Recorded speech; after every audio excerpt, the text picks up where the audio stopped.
ओम नमो भगवते वासुदेवाय। जय श्री हरि। ओम नमः शिवाय। आप सभी का हमारे YouTube चैनल पर हार्दिक स्वागत है। आज की वीडियो में हम जानेंगे कीड़ी नगरा सींचने की कहानी।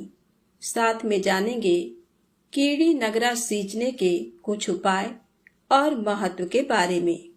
कीड़ी नगरा यानी चींटियों के बिल, जहाँ पर चींटियां रहती हैं, उसे कीड़ी नगरा के नाम से जाना जाता है।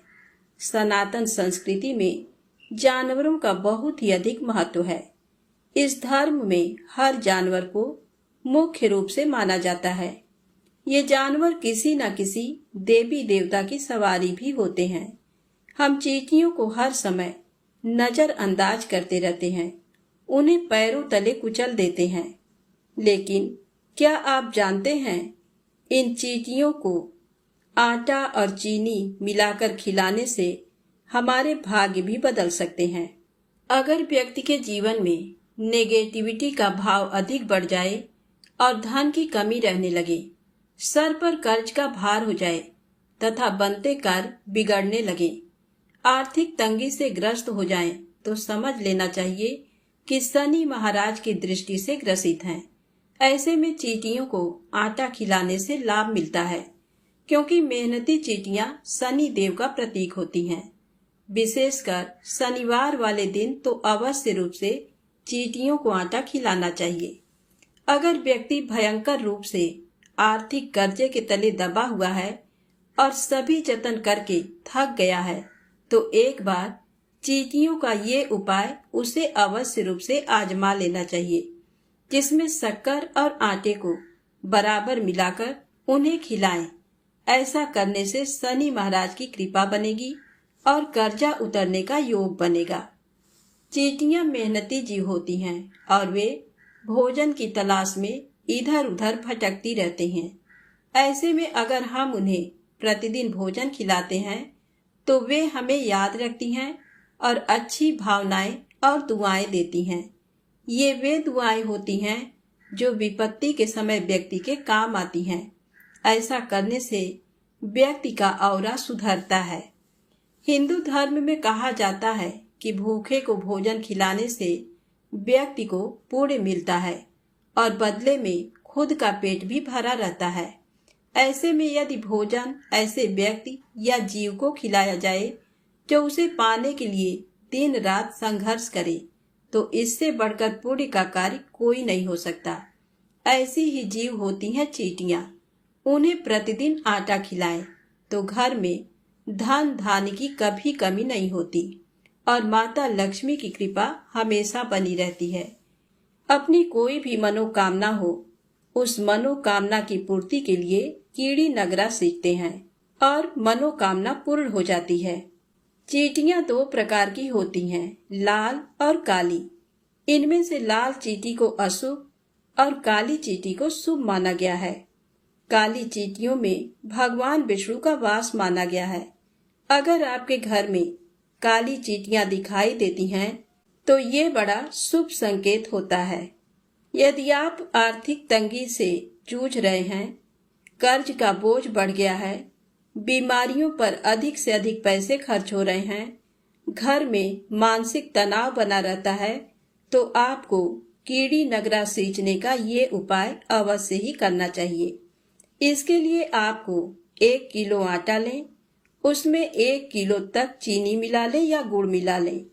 इसमें 50 ग्राम घी मिक्स कर लें और उसे एक डब्बे में भरकर रख दें और रोजाना आप उसे सुबह कीड़ी नगरे पर डालें, अर्थात जहाँ पर चींटियों का बिल हो, जहाँ पर चींटियां रहती हों। इसे आपको 1.25 महीने तक डालना है। ऐसा करने से हमारे सभी देवी देवता प्रसन्न होकर मंगल जीवन का आशीर्वाद देते हैं और साथ ही कर्ज से मुक्ति मिलती है। बिगड़े हुए काम बनने लगते हैं। हमारे घर में सुख शांति समृद्धि आती है। अगर आप चींटियों को पीसे हुए चावल हों, उसके अंदर चीनी या गुड़ मिलाकर खिलाएं तो सौभाग्य में वृद्धि होती है और परिवार में सुख शांति आती है। परिवार जनों के बीच में प्रेम बढ़ता है। चींटियों को अगर आप नारियल के बूरे में चीनी मिलाकर खिलाते हैं तो इससे नकारात्मक शक्तियों का नाश होता है। अगर आपको नौकरी नहीं मिल रही है या फिर नौकरी बार बार आप बदल रहे हैं तो ऐसे में बादाम पाउडर में चीनी पाउडर मिलाकर चींटियों को खिलाएं तो नौकरी के योग बनते हैं। अगर आप आर्थिक तंगी का सामना कर रहे हैं तो चींटियों को मीठी रोटी बनाकर खिलाएं। इससे आपको माता लक्ष्मी की कृपा प्राप्त होगी और आपके परिवार पर आने वाली सारी समस्याएं दूर हो जाएंगी और साथ ही धन लाभ भी होगा। अगर आपके घर में या छत पर काली चींटियों की लंबी कतार दिखाई दे तो समझ लें कि आपका भाग्योदय होने वाला है और पैसों की भी खूब भरमार रहेगी। वहीं अगर लाल चींटियों की कतार दिखाई देती है तो ये बीमारी और असफलता का संकेत होती हैं। अगर वहीं लाल चींटियों की कतार को मुंह में अंडे दबाए निकलते हुए देखते हैं तो ये बहुत ही शुभ माना जाता है। इससे आपका जीवन सुखमय होता है।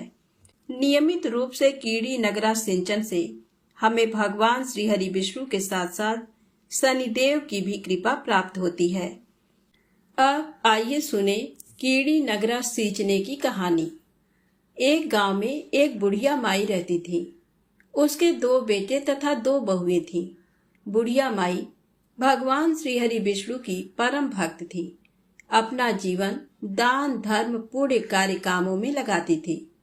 परंतु बुढ़िया माई कभी भी मंदिर और सत्संग में या तीर्थ स्थानों पर नहीं जाती थी। एक बार गांव में भागवत कथा हो रही थी।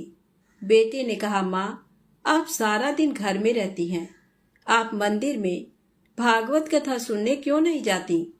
तब बुढ़िया माई ने बेटे का मन रखने के लिए कह दिया कि आज जाऊंगी, परंतु नहीं गई।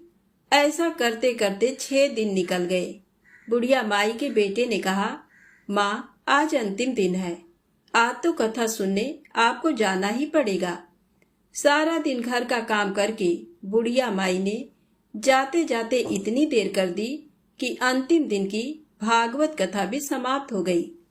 भगवान श्री हरि विष्णु सन्यासी का रूप धारण करके बुढ़िया माई के पास आए और बोले, बुढ़िया माई, तुम कहाँ जा रही हो? बुढ़िया माई ने कहा, मैं भागवत कथा सुनने जा रही हूँ। तब सन्यासी रूपधारी भगवान श्री हरि विष्णु ने कहा, अब इतनी देर से क्यों जा रही हो?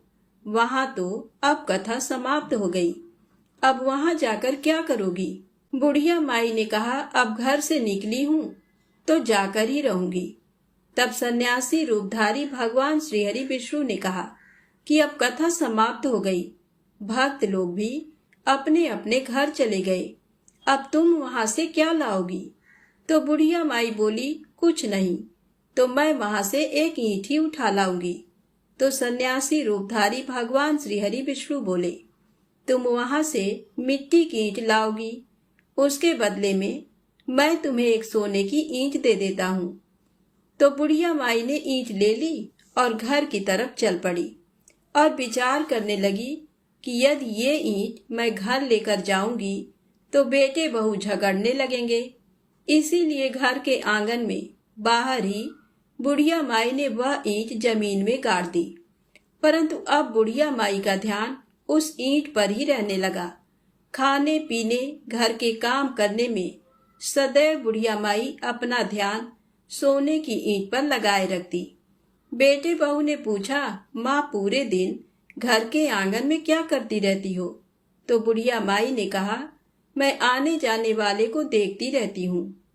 एक दिन बुढ़िया माई मर गई। यमराज के दूत बुढ़िया माई को लेने आए। बुढ़िया माई को लेकर धर्मराज जी के पास पहुंचे और धर्मराज जी को सारी बात बतलाई। धर्मराज जी ने बुढ़िया माई को कुतिया की योनि दे दी और कुतिया उसी पेड़ के नीचे बैठी रहती। बुढ़िया माई की बहू ने कहा, इस कुतिया को यहाँ से भगाओ, नहीं तो ये बच्चों को काट खाएगी। तो उसके बेटे ने उसकी पीठ पर एक लकड़ी मारी और बुढ़िया माई मर गई। मरने के बाद बुढ़िया माई को एक सर्प की योनि मिली। आंगन में सर्प को देखकर बहू ने सोचा किसी को काट न ले, इसी डर से मार दिया। फिर बुढ़िया माई मरकर धर्मराज जी के पास पहुंची। बुढ़िया माई कीड़ी का रूप धारण करके उस आंगन में कीड़ी नगरा बना लिया। आंगन में कीड़ी नगरा हो गया। घर वाले बहुत परेशान हुए। घर वाले भोजन भी नहीं बना रहे थे और मन ही मन भगवान का स्मरण करने लगे। तब भगवान श्री हरि विष्णु सन्यासी का रूप धारण करके आए और बोले कि कुछ खाने को दे दो। तो घर वालों ने कहा, महाराज, हमारे घर में खाने को कुछ भी नहीं बना है, क्योंकि हमारे घर में कीड़ी नगरा हो गया है। आप ही इसका कुछ उपाय बतलाइए। तब महाराज जी ने आंगन में खोदा और सोने की 3 ईंटें निकाली और दोनों बेटों को एक एक दे दी और तीसरे ईंट से कहा कि इन्हें बेचकर अपनी माँ के नाम से दान पुण्य करना, धर्मशाला बनवाना, स्कूल बनवाना, प्याऊ लगवाना, गौशाला में गाय के चारे खाने की व्यवस्था करना। परंतु दोनों बेटे आपस में झगड़ने लगे कि तू दान कर, तू दान कर। किसी ने बुढ़िया माई के नाम से कोई दान नहीं किया और कीड़ी नगरा वहां उसी स्वरूप में स्थापित रहा। कुछ दिनों के बाद फिर सन्यासी वापस आए और बुढ़िया माई के बेटों ने भगवान स्वरूपधारी सन्यासी महाराज से कहा कि हमारे घर की हालत वैसी की वैसी है, कीड़ी नगरा तो वैसा का वैसा ही है। तब साधु रूपधारी सन्यासी महाराज ने कहा, वह सोने के ईंट के टुकड़े लाओ और उन्हें बेचकर उनसे जो भी धन मिले उसे तुम्हारी माँ के नाम से दान पुण्य करो। इस कीड़ी नगरा पर शक्कर और आटा डालो। तुम ऐसा करोगे तो तुम्हारी माँ को मोक्ष प्राप्ति होगी। और ऐसा करने से उनके घर से कीड़ी नगरा चला गया।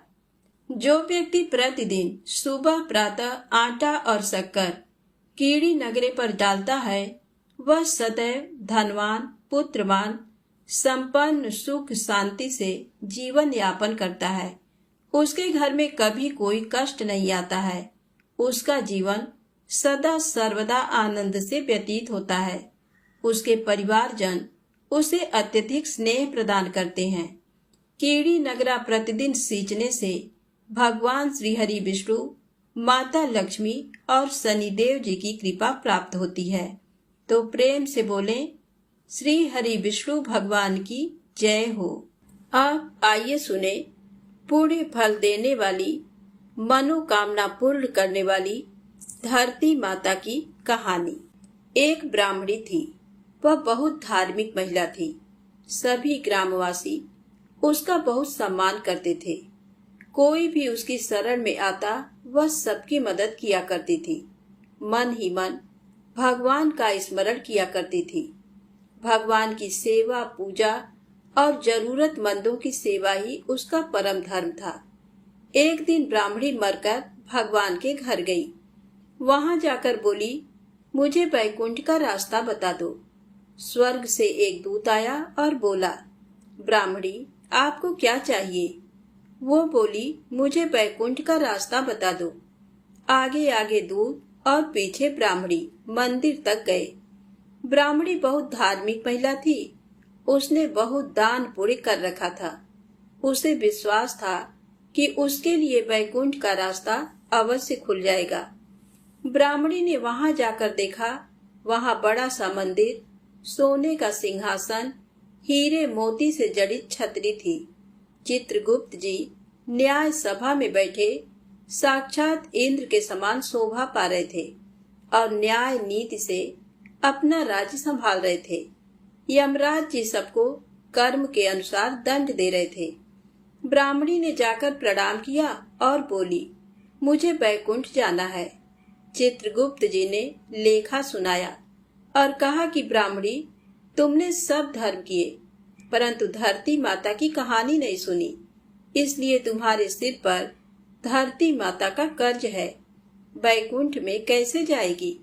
ब्राह्मणी बोली, धरती माता की कहानी के क्या नियम है?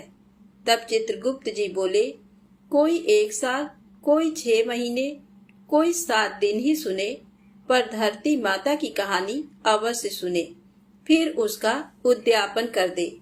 धरती माता की कहानी सुनने से जाने अनजाने किए पाप कर्मों को धरती माता हर लेती हैं।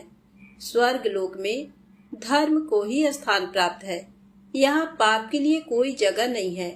धरती माता की कहानी पीपल के पेड़ के नीचे बैठकर सुनना चाहिए। ये बात सुनकर ब्राह्मणी ने प्रार्थना की कि मुझे 7 दिन वापस पृथ्वी लोक पर जाने दो, मैं कहानी सुनकर वापस आ जाऊंगी। चित्रगुप्त जी ने उसका लेखा जोखा देखकर 7 दिन के लिए पृथ्वी पर भेज दिया। ब्राह्मणी जीवित हो गई। ब्राह्मणी ने अपने परिवार वालों से कहा कि मैं 7 दिन के लिए धरती माता की कहानी सुनने के लिए वापस आई हूँ।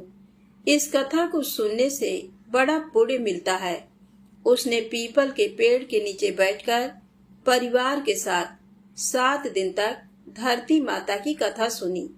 7 दिन पूरे होने पर वापस धर्मराज जी का बुलावा आया और ब्राह्मणी को वैकुंठ में श्री हरि के चरणों में स्थान प्राप्त हुआ। जो कोई भी प्राणी धरती माता की कहानी सुनता है, मृत्यु के समय सभी पाप कर धरती माता हर लेती हैं। वह प्राणी को वैकुंठ में स्थान प्राप्त होता है। तो प्रेम से बोले धरती माता की जय हो। अब आइए सुने धरती माता की दूसरी पौराणिक कथा। इस कथा को श्रद्धा भक्ति प्रसन्न चित्त मन से पूरा अवश्य सुनना। प्राचीन समय की बात है। एक गांव में एक माँ और उसका बेटा और बेटी रहा करते थे। माँ गरीब थी। वह मेहनत मजदूरी करके अपने परिवार का पेट भरती थी। धीरे धीरे समय गुजरता गया। बच्चे भी बड़े होने लगे। बेटी शादी के योग्य हो गई। तब माँ बूढ़ी हो चली थी और बीमार भी रहती थी। तो उसने एक दिन अपने बेटे से बुलाकर कहा कि बेटा, तेरी बहन शादी के योग्य हो गई है, इसीलिए तेरे जैसा घर और बर देकर उसकी शादी कर देना। तो बेटे ने कहा, ठीक है माँ, आप चिंता मत करो, जैसा आपने कहा है मैं वैसा ही करूँगा। कुछ दिनों के बाद उसकी माँ की मृत्यु हो गई। तो दोनों भाई बहन बहुत ही दुखी हुए। माँ का 12वां 13वां होने के बाद 6 महीने बीत गए थे। तो उसके भाई को माँ का कहा हुआ वचन याद आया। वह अपनी बहन के लिए रिश्ता ढूंढने लगा। उसका भाई गांव गांव घूमा, लेकिन अपनी बहन के लिए कोई योग्य पति उसे नहीं मिला। वह घूम घूम कर थक चुका था।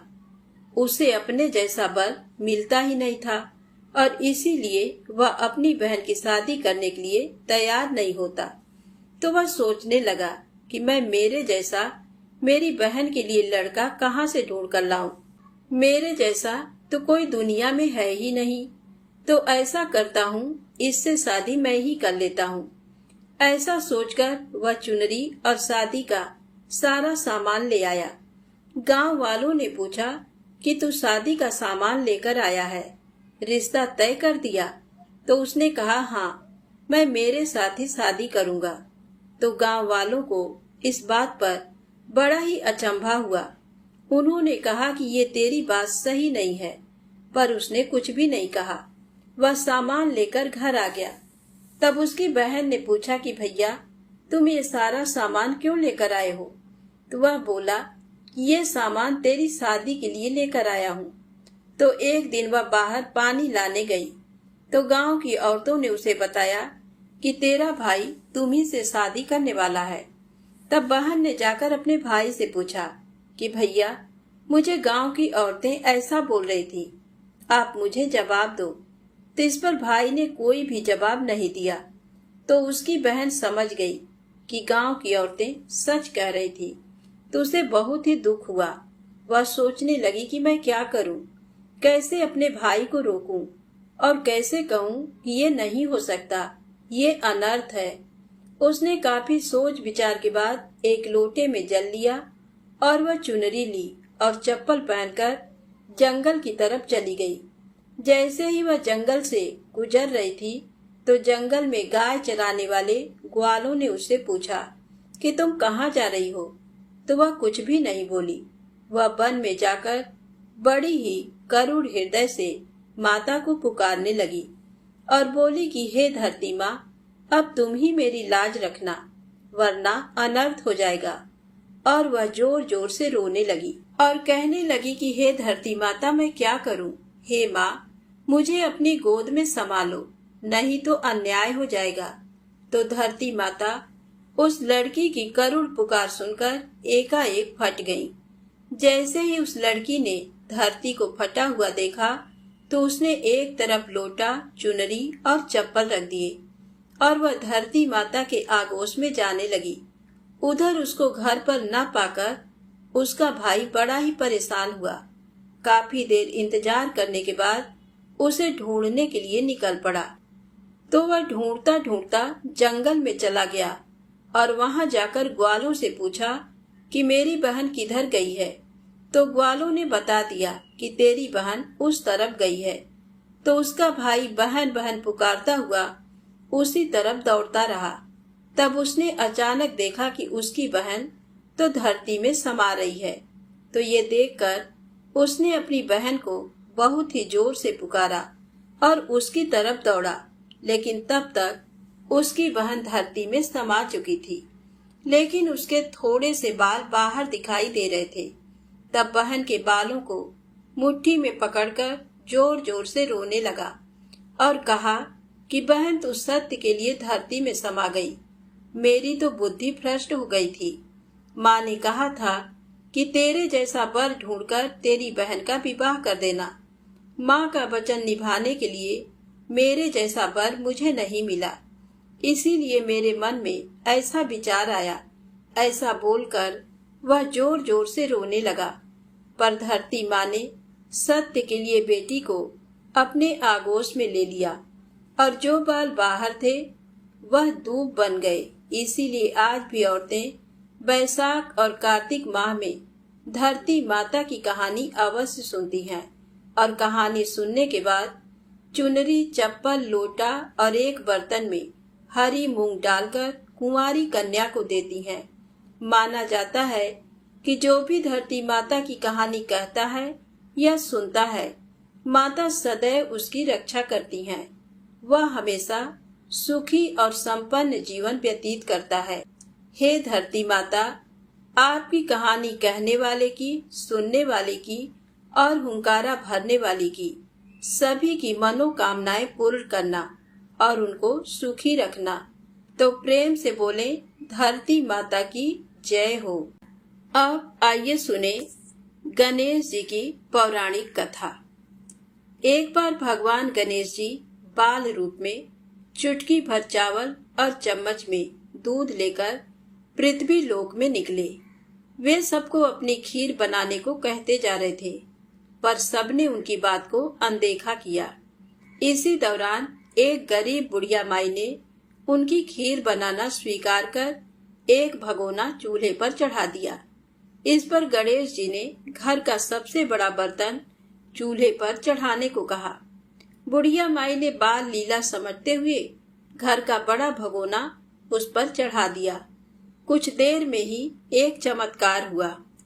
गणेश जी के दिए चावल और दूध बढ़ते चले गए और पूरा भगोना उससे भर गया। इसी बीच गणेश जी नहाने के बाद खीर खाने की बात कहते हुए वहां से चले गए। पीछे से बुढ़िया के पोते पोती आए तो भूख लगने पर बुढ़िया माई ने उन्हें वह खीर खिला दी। खीर बनते देख रही पड़ोसन को भी बुढ़िया माई ने कटोरा भरकर खीर दे दी। बेटे की बहू ने भी चुपके से एक कटोरा खीर खाने के साथ एक कटोरा खीर छिपा दिया। इसके बाद भूख लगी तो बुढ़िया माई ने भी खाने के लिए खीर हाथ में ले ली और बोली, आजा रे गणेशिया, खीर खा ले। तभी गणेश जी वहां पहुंच गए और बोले कि मैंने तो खीर पहले ही खा ली। जब बुढ़िया माई ने पूछा कि कब खाई, तो वे बोले कि जब तेरे पोते पोती, पड़ोसन और बहू ने खाई तभी मेरा पेट भर गया। इसके बाद जब बुढ़िया माई ने बाकी बची खीर के उपयोग के बारे में पूछा तो गणेश जी ने कहा उसे नगर में बांट दो। जब बुढ़िया माई ने खीर बांटी तो राजा को भी इसका पता लग गया। इस पर उसने बुढ़िया माई को अपने दरबार में बुला लिया। सारा माजरा जानकर राजा ने बुढ़िया का खीर का भगोना अपने पास मंगा लिया। पर राजा के महल में जैसे ही वह पहुंचा तो उसमें कीड़े मकोड़े जहरीले जानवर गिर गए। ये देख राजा ने वह बर्तन वापस बुढ़िया माई को दे दिया, जो उसके घर ले जाते ही वापस पहले जैसा हो गया। इसके बाद बुढ़िया माई ने फिर गणेश जी से बची हुई खीर के उपयोग के बारे में पूछा तो उन्होंने झोपड़ी के कोने में गाड़ देने को कहा। ऐसा कर बुढ़िया रात को सो गई और गणेश जी उसकी झोपड़ी को लात मारते हुए अंतर ध्यान हो गए।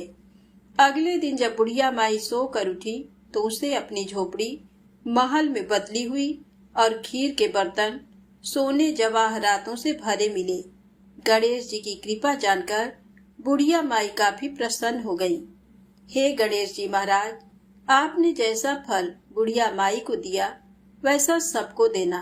कथा कहने वाले, कथा सुनने वाले और हुंकारा भरने वाले और आसपास के सुनने वाले सभी के भंडारे भरे रखना। सबको सुखी और निरोगी रखना। प्रेम से बोले गणेश जी महाराज की जय हो।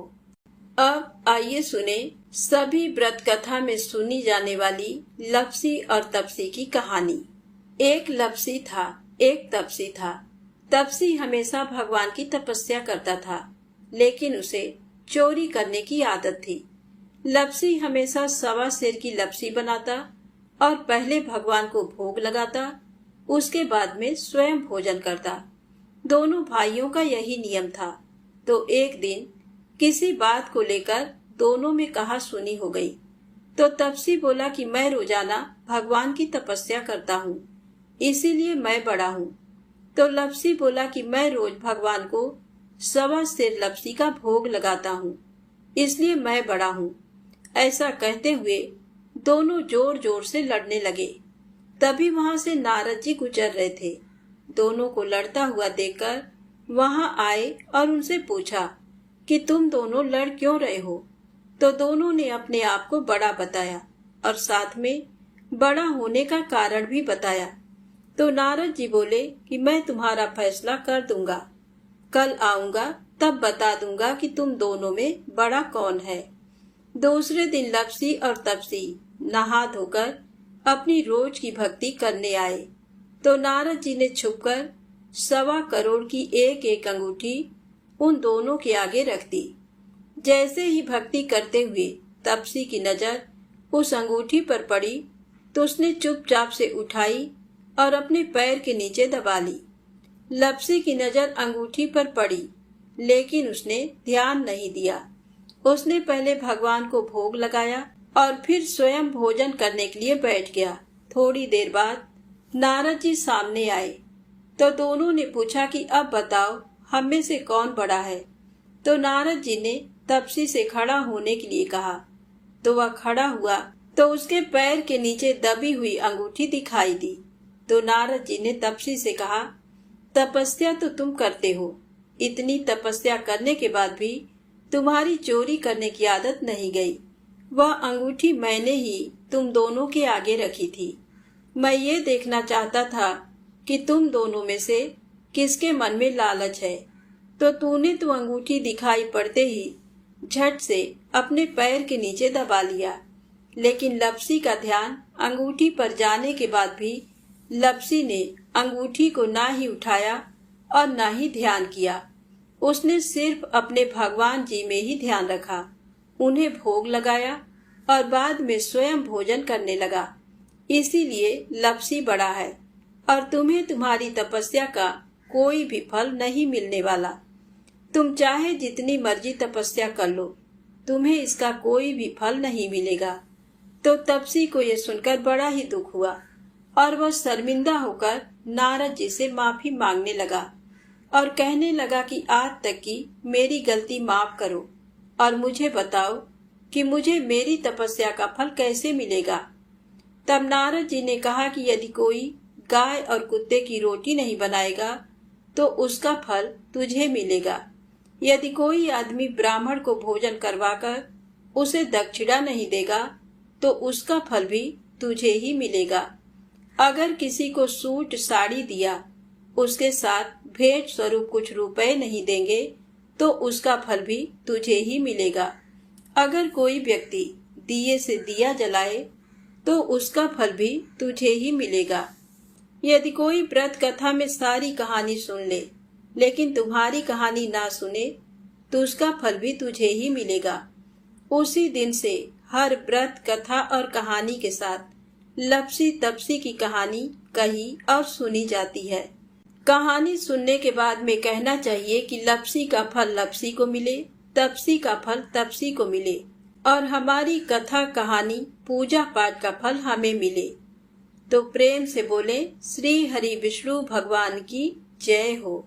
यदि आपको ये कथाएं अच्छी लगें तो कृपया लाइक अवश्य करें, चैनल को सब्सक्राइब करें, शेयर करें। जय माता दी, जय भोलेनाथ।